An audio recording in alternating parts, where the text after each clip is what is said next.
people doing inappropriate selfies or sexy modelling shoots on instruments of death.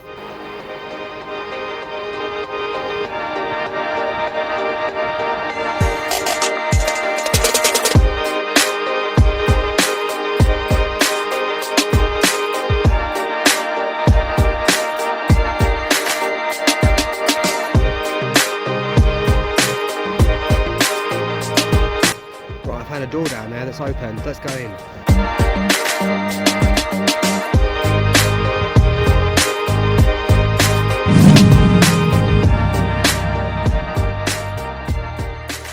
Good afternoon everyone, and welcome back to my channel, First World Traveller, and welcome to Seoul, South Korea. Now this is my things to do video, so if you're planning a trip to Seoul, or maybe you've just got to Seoul and you're looking for a nice 10-minute video to tell you a few things to do in Seoul, then never fear, First World Traveller is here as always. So make sure you pay attention and see what Seoul has to offer.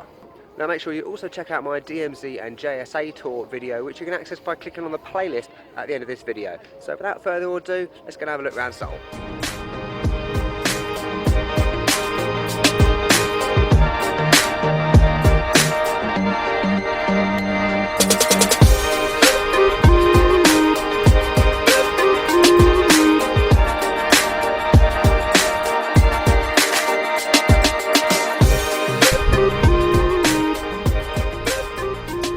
Okay, so it must be a day ending in Y because I'm up yet another observation deck, this time in Seoul. It's the Seoul Tower, or the Namsan Tower.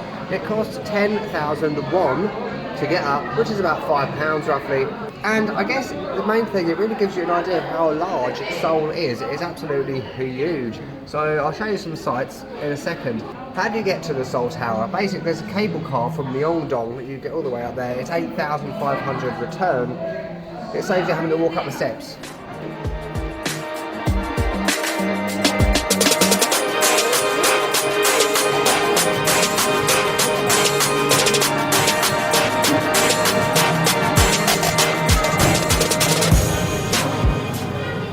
So that tower is only about 220 something metres up, so it's nowhere near as high as the other ones I've been up. I think quite possibly that will be the last observation deck I will be going up, because if I go up another one, I probably will stab someone in the face. Possibly me. Okay, another thing you can do in Seoul is visit the Olympic Park. I'll tell you a bit about it when I get there, but as you can see on the way there are various Olympic themed statues, which is really cool.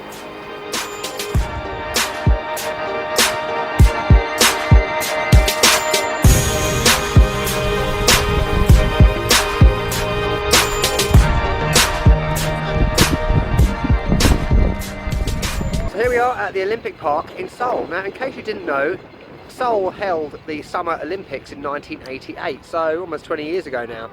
And one of the things about the Olympics is that the country that hosts the Olympics doesn't always benefit financially afterwards. However, Seoul was one of those ones that did, hence why tourism in Seoul is such a big business right now. And if you remember, if you're a sports fan, back in the day there was the likes of Linford Christie, Carl Lewis in the athletics. I was only 6 years old at the time, but I still do remember those days. So let's go and have a look around the Olympic Park.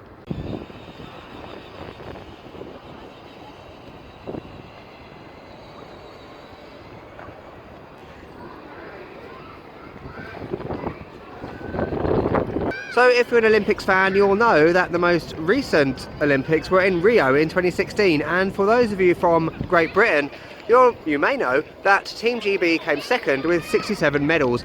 So just to give you an idea of how the British Olympic system has improved over the years, in 1988 Team GB only got 24 medals and were in 12th place. So you can see in those 18 years between those Olympic Games, you can see just how far Team GB has come. So well done, Team GB. So if you can't ride a bike, like me, you can get one of these things that's behind me. It's called a quadricycle. Yes, that is an actual word. So if you fall off bikes or were never allowed to ride a bike when you were a kid and fall off at every opportunity, this could be the way to get around the Olympic Park. So wonderful, brilliant, quadricycles.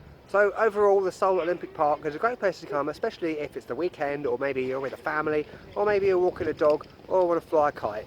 Ideal place to come for that sort of thing. So before I get interrupted again by some person staring at the camera and photobombing me, let's move on to the next thing. So near the Olympic Stadium is a seemingly abandoned baseball stadium, which I've just snuck into through an open door. two magpies here. I'm assuming baseball is still played here, but I must say this is my first baseball stadium I've ever been to.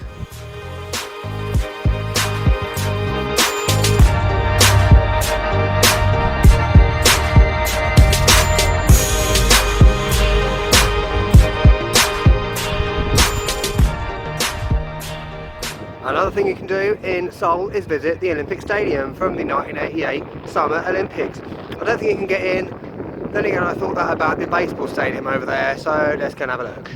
These things behind me are basically to highlight the South Koreans that won medals in the 1988 Olympics. So you got people that won in archery, judo, table tennis. Right, I found a door down there that's open. Let's go in.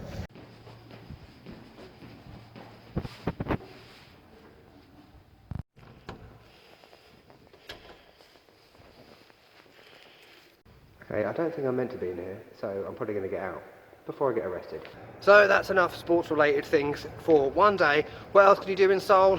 Let's go and have a look. Continue your history fix in Seoul with a visit to Gyeongbokgung, which is an ancient palace that used to belong to the Joseon dynasty and was built in the year 1394.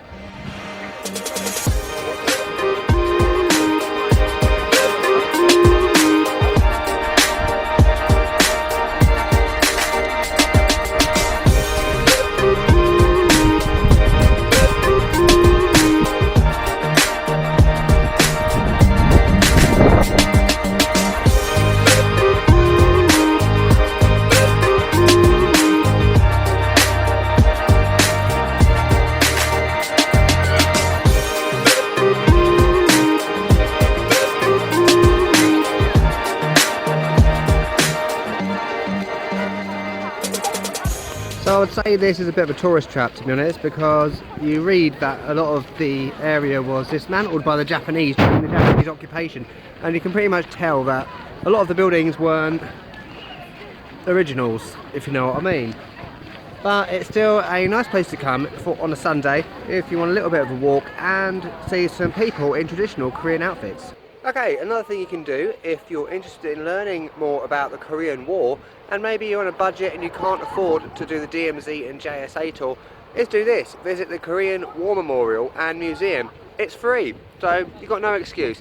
Now this is located just a few stops from Seoul Station or Myeongdong Station on the light blue line, number 4, so very easy to get to.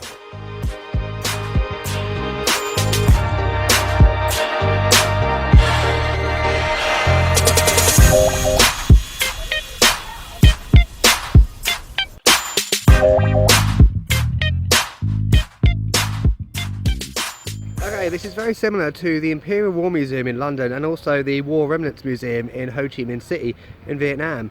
Behind me is a B-52 bomber. Amazing, it's huge, absolutely huge. Let's go and have a closer look.